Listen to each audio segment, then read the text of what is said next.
Good morning. I'm Betty Garwood from Mount Hope Lutheran School in Casper, Wyoming. And my background in classical education is teaching kindergarten, first, second, and third. And also presenting this morning is Linda Snyder from Mount Hope Lutheran School. And her background in classical education is teaching kindergarten and first grade. We would also like to introduce two very important men in our lives. First of all, Jeffrey Snyder, who is the AV man. We're very happy he's here.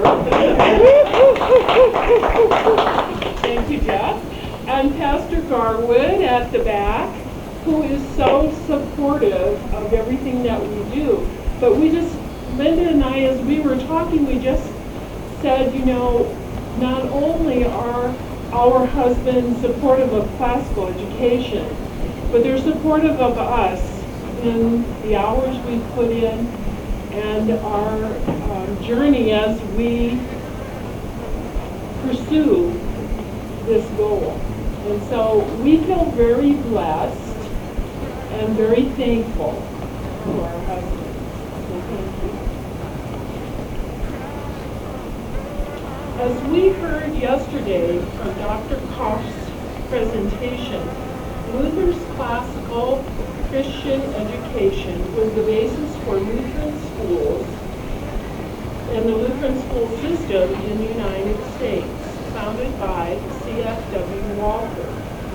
In this quote, Walther describes the curriculum goals for the schools.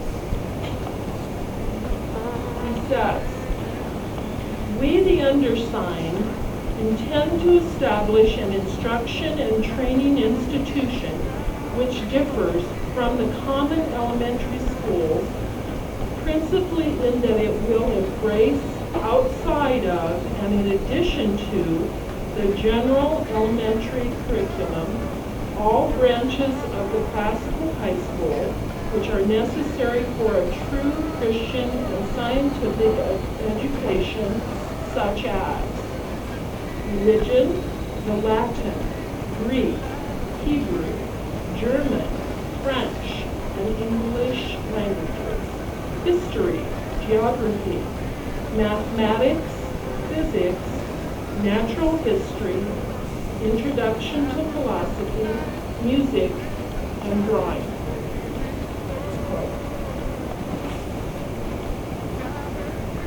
Our presentation today is entitled Drawing with Children, which will address the drawing portion of the classical curriculum noted by Walter.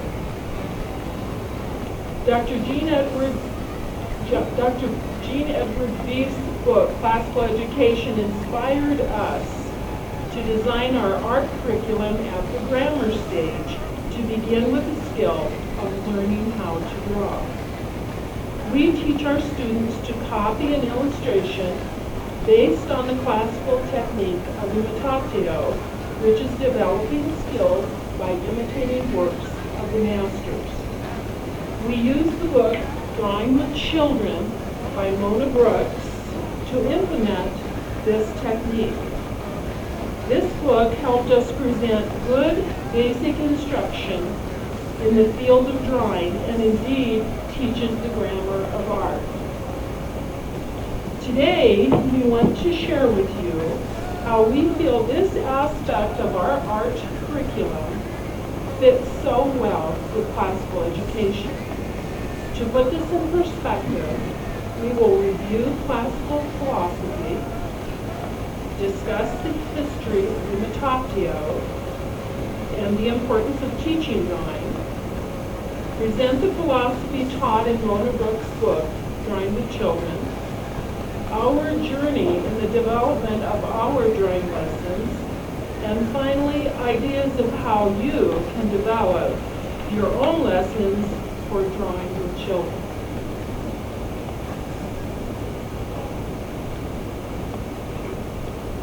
The classical philosophy had its roots in Greek methodology and was further developed by the Romans. The heart of classical education is the trivium, or one might say a three-part syllabus intended to teach students the fundamental tools of learning. They are the grammar, logic, and rhetoric stages. The grammar stage, which is typically seen in the elementary years, is known for drill and repetition, memorization, and practice. A child's mind absorbs large amounts of information whose significance may not be understood until a bit later. Early teens progress into the logic stage, where their thinking, reasoning, and questioning skills begin to develop. Curriculum focuses on their ability to think abstractly. And finally, the third stage, or the rhetoric stage, strives for original expression with higher order thinking skills. Every subject has its grammar, logic, and rhetoric stages. To be educated in any discipline, one must know its basic facts, be able to think deeply about the subject, and be able to act on that knowledge in a personal, independent way. Every type of learning requires knowledge, understanding, and creativity. And the type of learning that we are looking at today is that of drawing. A student must first begin with the fundamentals of drawing, an alphabet of shape, if you will, practicing and copying various lines and contour shapes of a drawing, learning the language. Once the knowledge is achieved, one begins to see and understand how those lines and shapes fit together, and the copying of a picture or an object becomes much easier. And finally, through much demanding observation and work, the student is able to create drawings of his own. Leonardo da Vinci might have put it a bit better when he said, "The youth should first learn perspective, then the proportions of objects. Then he may copy from some good master to accustom himself to fine forms. Then from nature to confirm by practice the rules he has learned. Then see for a time the work of various masters. Then get the habit of putting his art into practice and work." Notice earlier that I said demanding work. Students must practice, practice, practice, one of the hallmarks of classical education. Nobody expects someone to be a good athlete or a good musician without a great deal of practice and training. According to Carnegie Mellon University, all evidence indicates that real competence only comes with extensive practice. Remember, the classical philosophy is demanding and repetitious, which leads to self-discipline and a stronger work ethic, which ultimately leads to better concentration and self-confidence, all characteristics of a classical education. The classical philosophy does not subscribe to discovery learning, which unfortunately so many teachers do in the subject of drawing.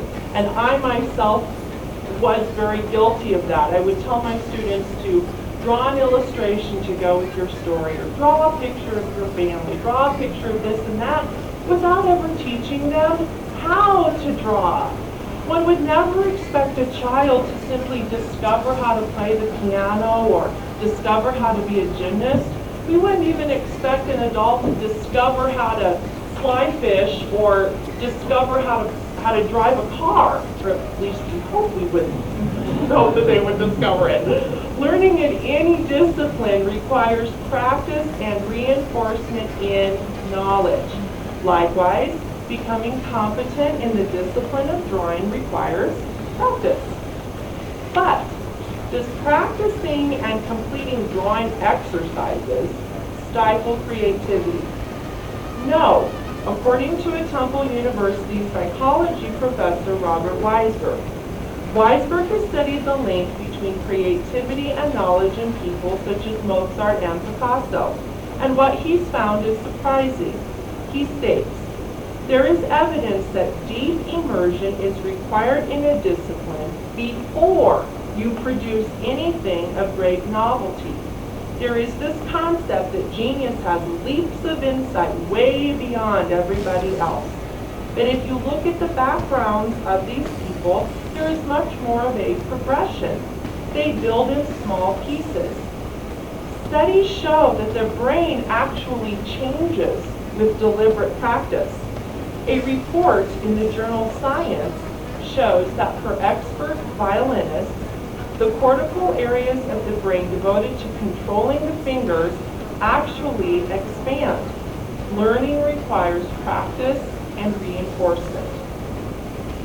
A classical education is not only reading, writing, and arithmetic. A classical liberal arts education engages all the faculties of the mind. We want to teach the whole child from a Christian worldview. A fully educated person should be well versed in biblical teachings, doctrinal confession, literature, writing, mathematics, history, science, as well as music and art. Classical curriculum should expose children to great works of art and teach drawing. In fact, drawing is the foundation of all other art and develops the skills of observation and attention to the world outside oneself. An added bonus to drawing is that handwriting and concentration also improve. We want to equip students with the tools for art, and drawing is the most fundamental.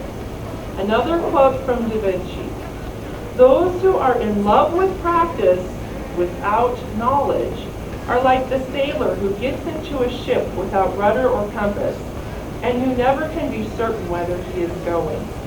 Practice must always be founded on sound theory, and to this perspective is the guide and gateway. And without this, nothing can be done well in the matter of drawing. As I stated earlier, we employ the method of intatio, the classical technique that allows students to develop their skills by imitating the works of the masters. Many artists in all sorts of media during the Italian Renaissance engaged in the imitation of the antique styles and pieces. The fine arts are laden with imitations, especially in the areas of painting and sculpture. Renaissance artists not only imitated classical forms, but each other's recent works.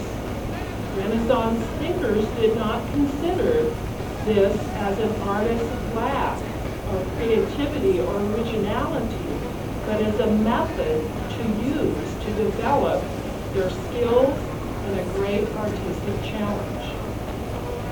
From Leonardo da Vinci's Notebooks, Volume 1, he says, "It is better to imitate or copy the antique than the modern work." In Dr. Beef's book, Classical Education, he points to 19th century art critic John Ruskin, who said that learning to draw is an intellectual and even moral discipline because it develops habits of careful observation, accuracy, and appreciation for the beauty and structure of the external world.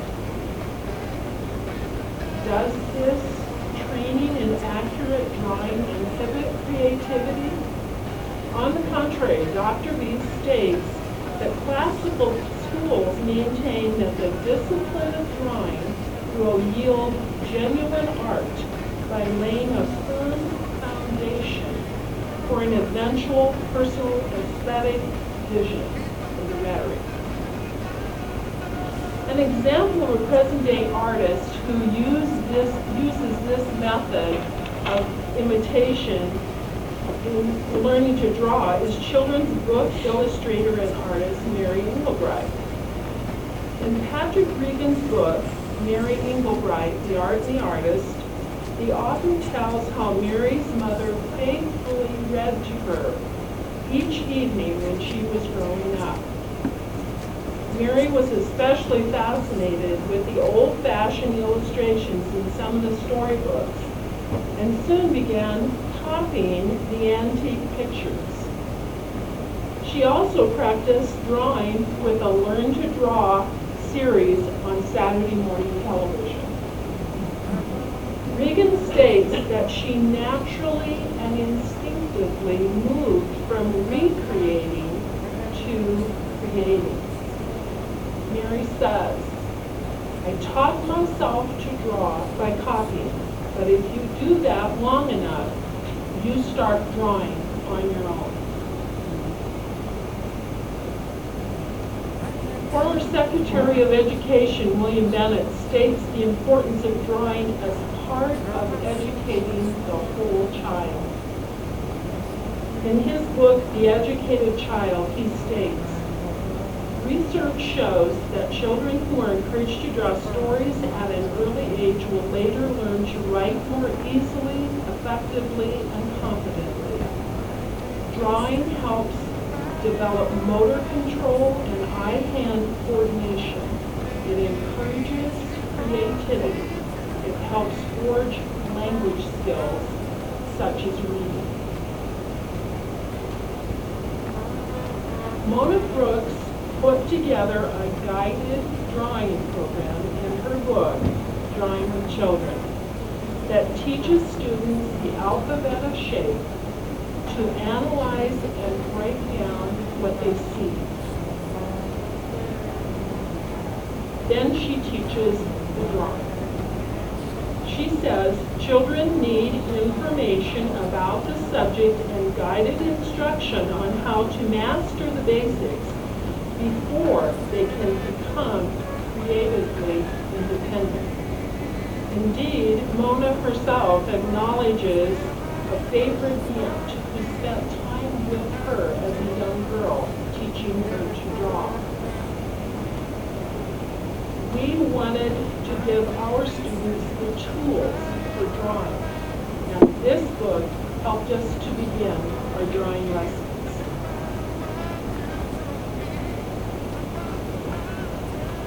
Mona Brooks introduces the 5 basic elements of contour shape. The contour edges of the objects you would like to draw and the spaces between them are represented by a continual pattern of the same 5 elements. And here they are. We begin with the dot family.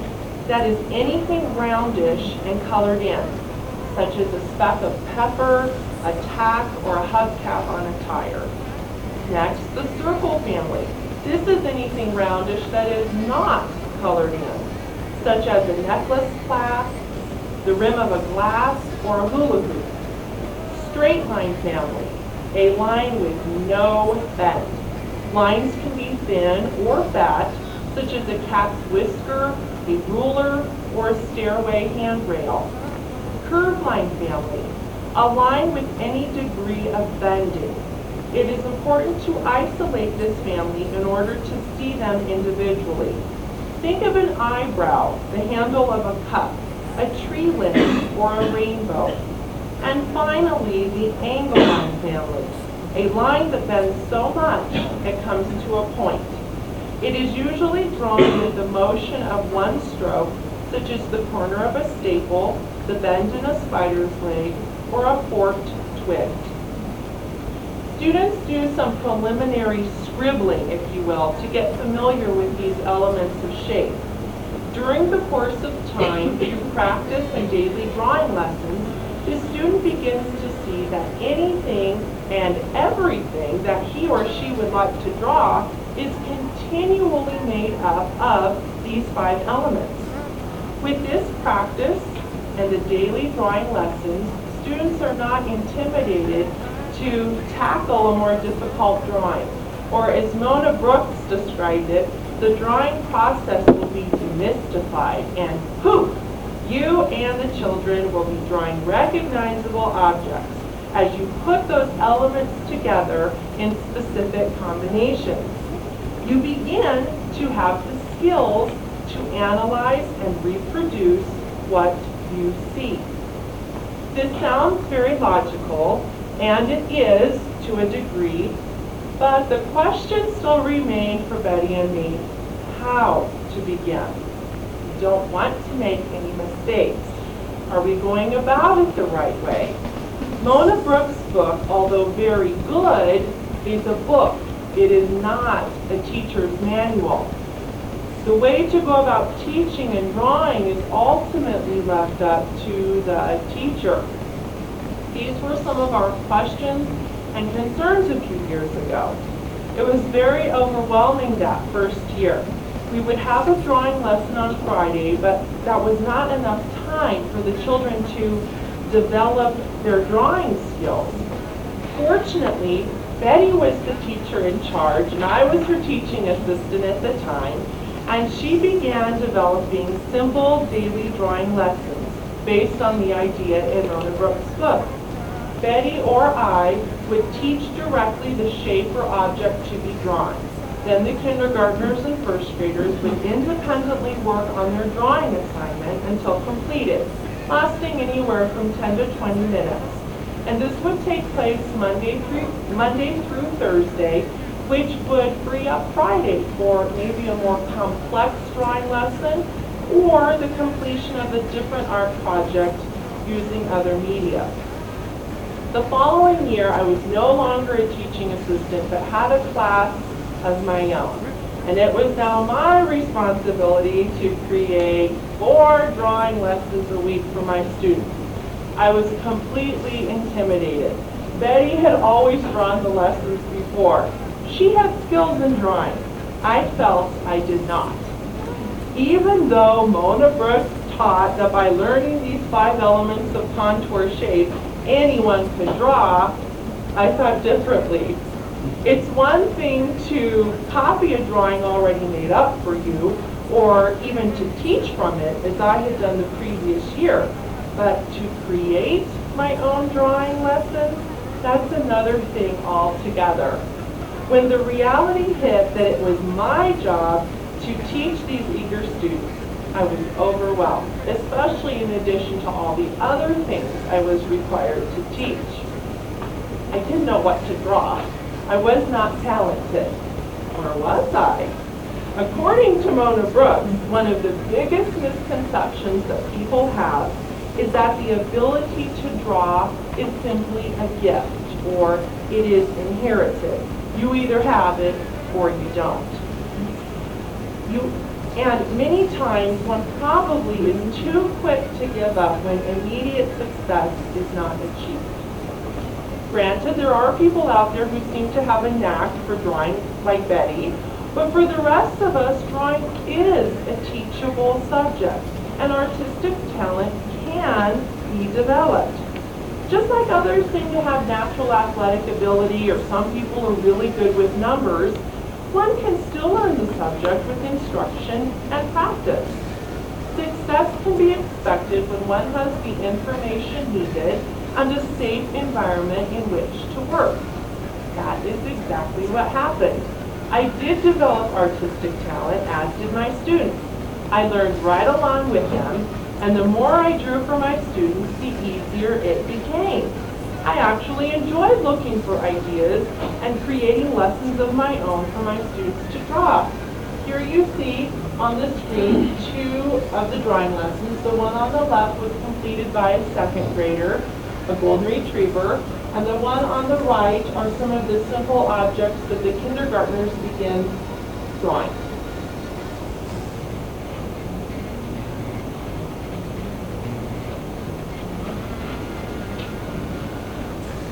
As we began our daily drawing lessons, we used this format that Linda is now passing out. We just would like to have you have a sample. If you could use any format that you would like.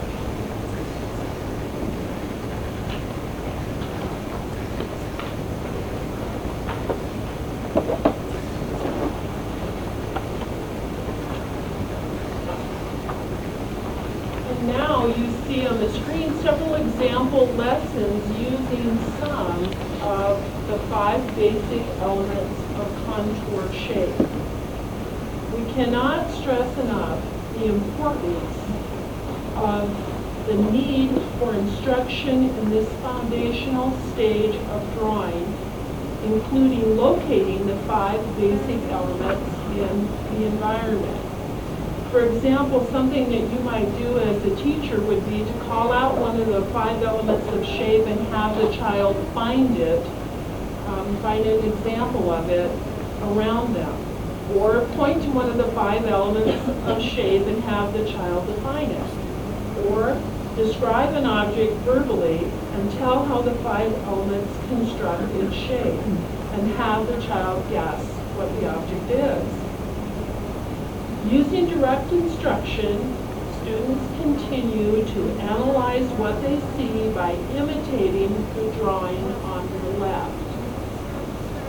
As Erica mentioned in her grammar presentation, we do a little bit of practice in the basics every day. This practice helps develop fine motor skills and coordination and increases visual awareness. We begin with simple drawings such as apples, ice cream cones, umbrellas, ladders, etc., coaching the students to see the various 5 elements. We continue this practice throughout the first year, increasing the difficulty of the lessons. And now it's your turn, and then you have a little lesson. The paper that I just passed out, if you would just turn it over and get out a pencil or a pen, whatever you have.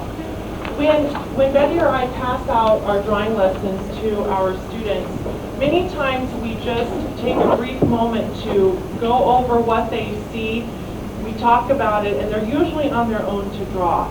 Sometimes if there's something a little bit tricky, or if we're introducing something new, or maybe reviewing an element of shape, we may go through it together a few times, and then they'll complete the lesson.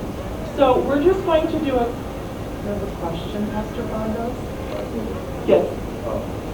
He says, what is your writing instrument for your children? And secondly, you coordinate the writing grid with She recommends in her book to use permanent markers, and we started out with that a few years ago. But because we were in kindergarten and first grade, and we were permanent markers, you know, we put like a paint shirt on and put something on the desk to cover up so they wouldn't draw on their desk, and we struggled through that the first year, and it was too cumbersome. And so we just use pencils, and we don't stress the grip of Spalding for drawing. We should, but we don't. We don't. But we just use pencils. The book does recommend markers. Does that answer your question? Okay. We will do a simple drawing lesson with the teddy bear, and I'm just going to guide you through it very, very quickly. Boys and girls, what shape do you see that we're going to make today? A bear. Circle. A circle, and the final project, or the final product will be what? A bear, a teddy bear. All right, let's look in the upper left-hand corner, and we're going to begin with the dot family. I'd like you to watch me first. The eyes are made up of the dot family, and below that is the nose, a little bit bigger, and I'd like you to do that right now.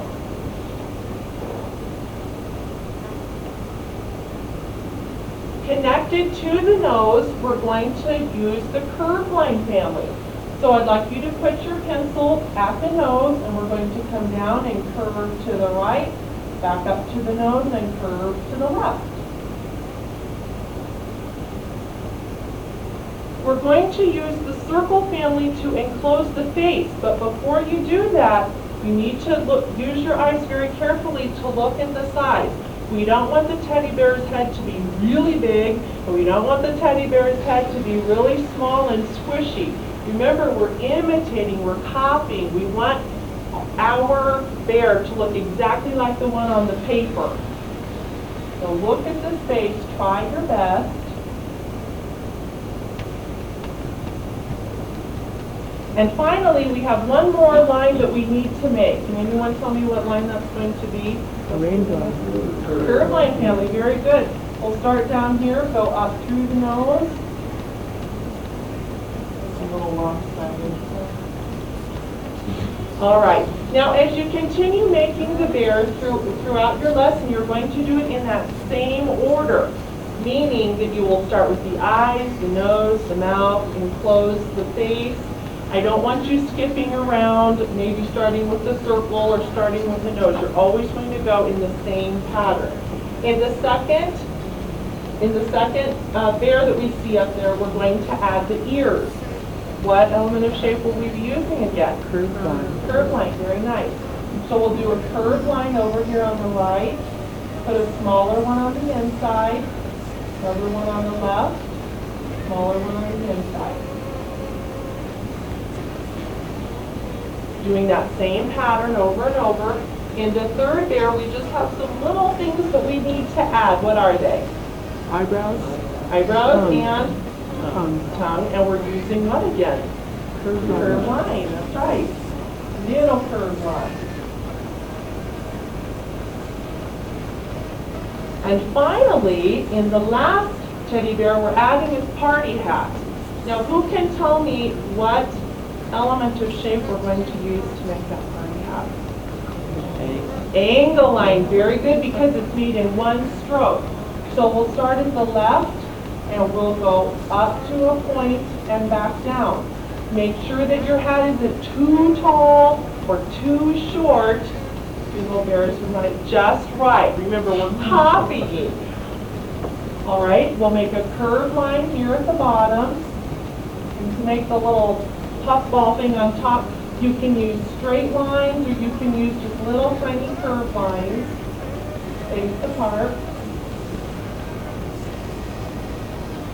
And we see that the hat has some polka dots on it, but there's only one polka dot that is actually the circle family. It's enclosed all by itself. The other two are made up of what kind of lines? Curved lines, very nice. One right here, and one right there.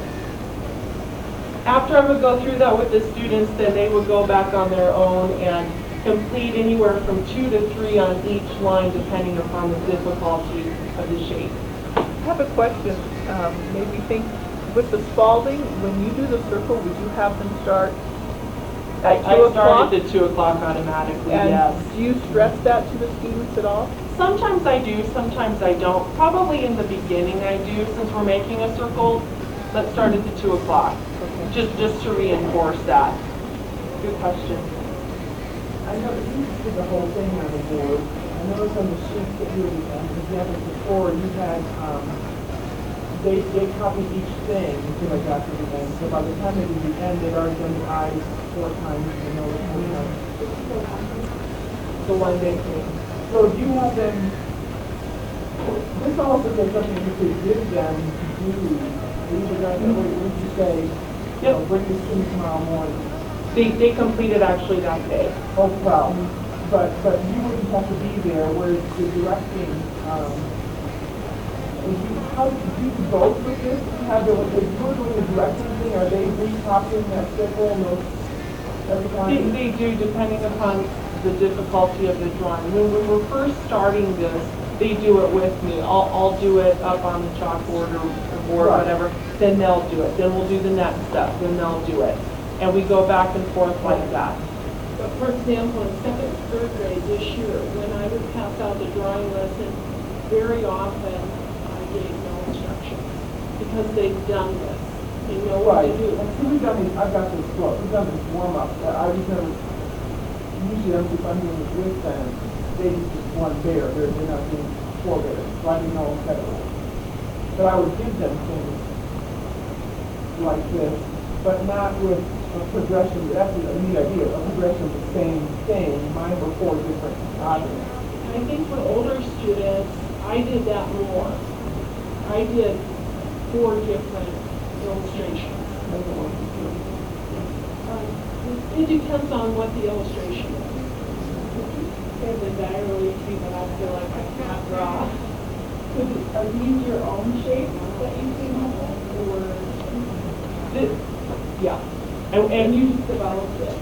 Yes, and we will talk about that a little bit later. We are to get ideas for drawing, because trust me, I felt very inadequate. And my bear's the ear's lopsided on this side, so you know, I'm still working on it, but yeah, you'll be able to do it. That gives him personality. My creativity.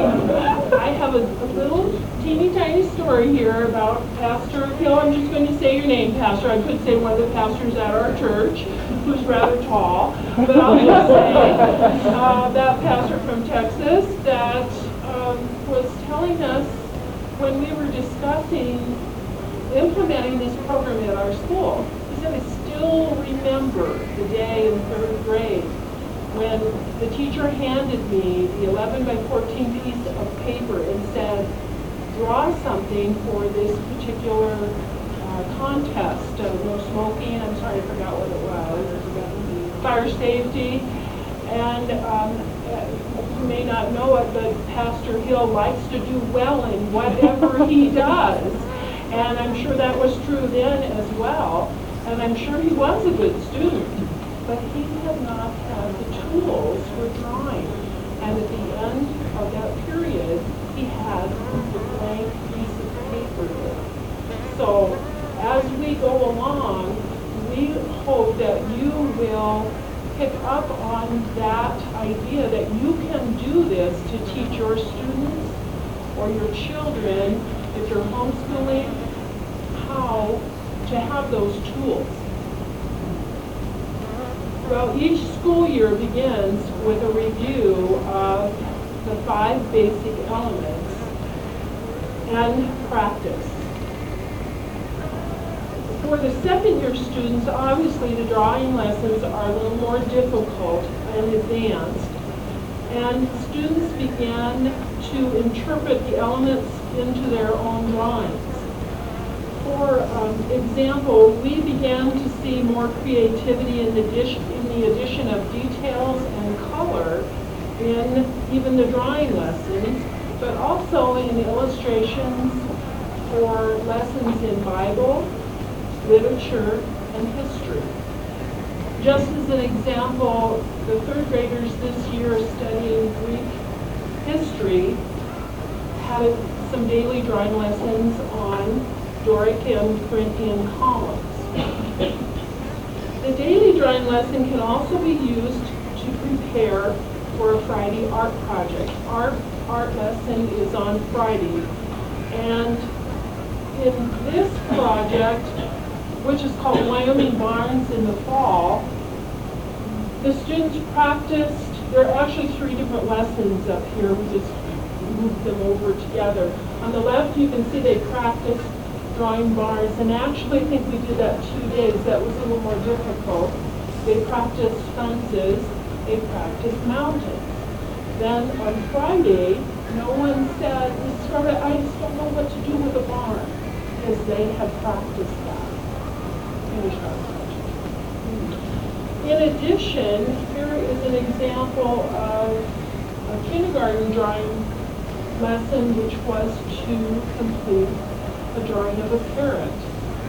And the drawing lessons include parts of that bird throughout the week.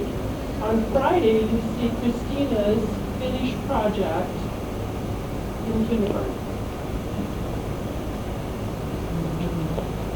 Another question that you might ask, and Linda talked just a little bit about this earlier, is how much time does this take for instruction every day? Obviously, at the beginning, at kindergarten or 1st grade, or the first time you teach it, it's going to take a little longer. Sometimes, though, it's a matter of 2 minutes, 3 minutes, maybe at the most 5 minutes for a difficult illustration to copy, or for instructions. Always be sure you start at this point. You notice with cubes, we do a little teaching at the beginning to say redoing. Yes? As a perfectionist, or first of all, do love to do it, or do you determine to do it? I'm just wondering if there's time for me to perfection, erase the other paper, and it's going to be 10 minutes. Yes. And I think maybe on on one of the examples that Linda had up there, they had crossed out their drawing. We started with that, but we could see children who would erase down through the paper. And so we just said, you know, don't worry, just cross it out and go across to the next one. And these are not stressful for our students to do. In fact, I think that they look forward to that drawing lesson coming out. We kind of go back and forth with that, but actually it's the way that Mona Brooks teaches it in the book with the markers. And that's her philosophy for it. We just found it cumbersome in the classroom. So we do cross out. You don't put a timer on the Yeah, our students usually work on it during the morning work. As I said earlier, Mona Brooks' book gave us and will give you the grammar of drawing. But unlike the scripted approach of Saxon Math or the curriculum objectives of Shirley Grammar, you are on your own. So the big question is, where do you get ideas for the drawings? You might use simple illustrations in books, coloring books, magazines. Other ideas include calendars, reading cards, valentines, postcards, paintings, fabric, wrapping paper, etc. And once you start looking, I really think that your trained eye sees more examples than you can use. Here are a few things that Linda and I brought.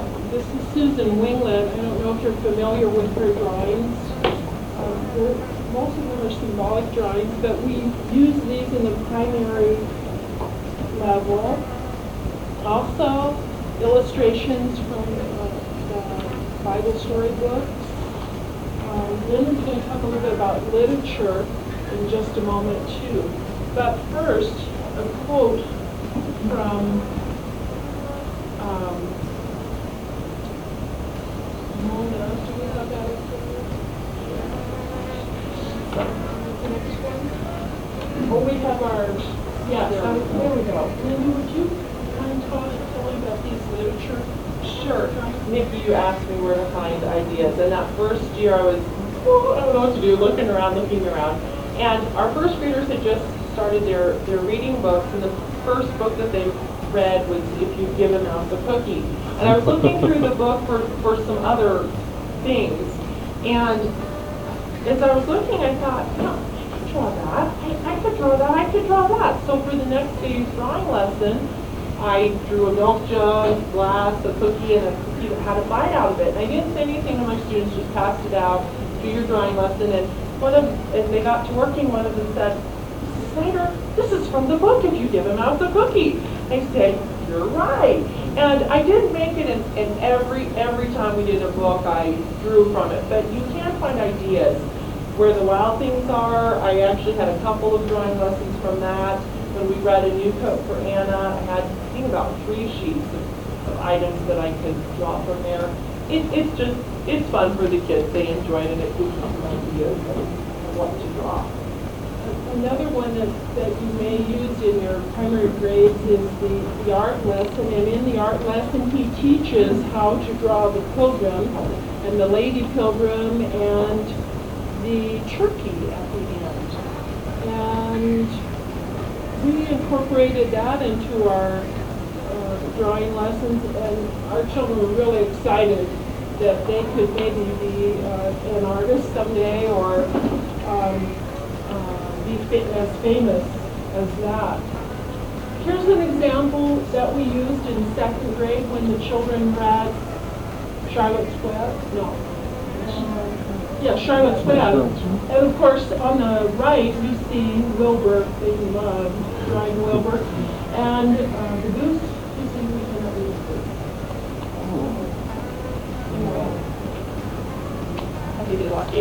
It escaped us, and you as well. But they love doing some of these character drawings, and I actually just copied these from the illustrator in the book. Another idea actually was from the calendar, and I began this in the spring, and there was a picture for every letter of the alphabet. And sometimes I would write questions or comments to my students at the top, and you see on the first one on the left, I don't know if you can read it, it says, do you see a pattern? Most of them couldn't see the pattern the first day. By the time they got to the ice cream cone, jam, kite, and lamb, they were saying, oh yes, Mrs. Garwood, it's so easy. How could you not see the pattern? They'd be writing all this stuff on the top. But they couldn't wait for the next day. And actually I copied those from the calendar. Another example is greeting cards. And here you see some Valentines. I personally love old Valentines and the messages on them. And I was looking at some of those and thought, oh, well, I'll put those in. And you'll see we also have some writing here. And sometimes we incorporate dot writing, which they don't get to do in Spalding. So this is a treat to do. My personal favorite is Do You Care at All?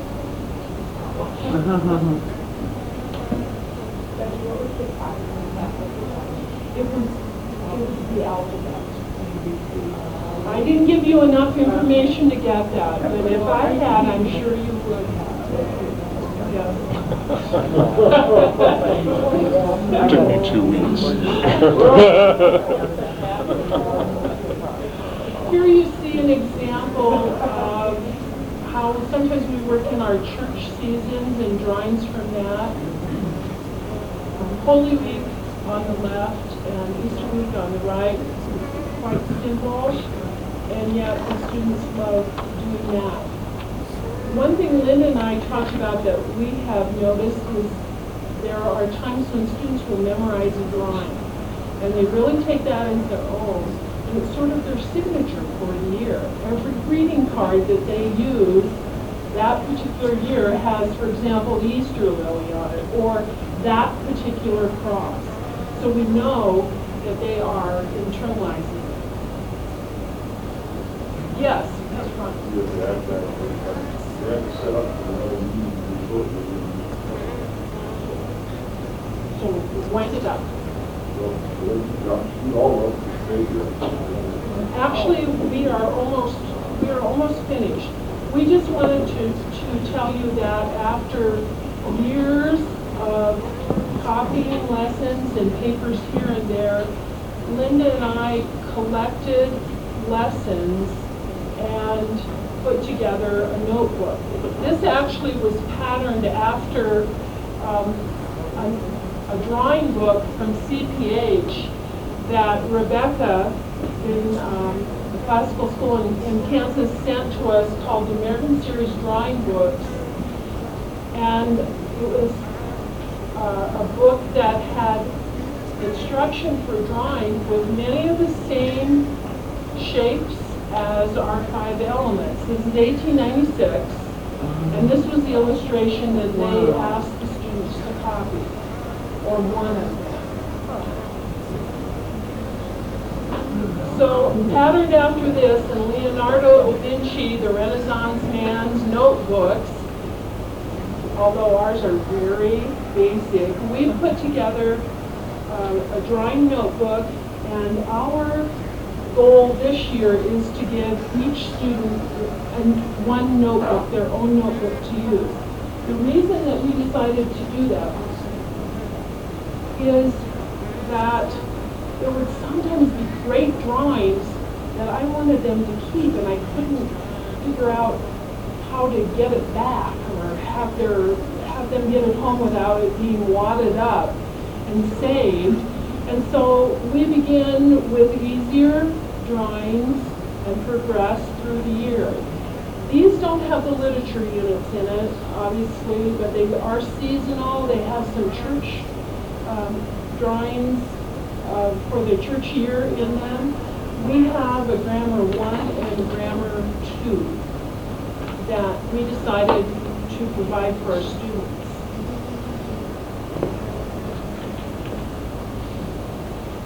because we see in the classical model, practice, repetition, bear fruit. We find that the students work hard, their concentration improves, and they strive for excellence in the imitation process. It is rare to hear, I can't do it. In fact, students are willing to tackle a big project because they are armed with the tools. Quick wrap up. A truly classical education includes art instruction. Remember, we are educating the whole child. It is true that art is not as essential as reading and writing and math.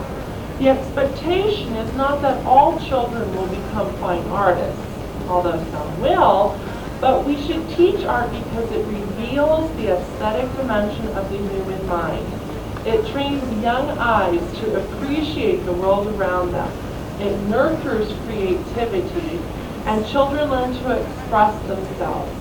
Experiencing wonderful examples of art links students with the past. We cultivate in their heart a love for beauty. As William Bennett states, children who miss an education in the arts miss something beautiful. They miss an extraordinary means of understanding themselves and the world around them. We believe art education begins at the grammar stage with drawing. We pray that this short presentation has provided the tools that will inspire you to begin drawing with your children. There are endless artistic experiences to explore in God's beautiful creation. May God bless you as you travel on this exciting journey of drawing with children.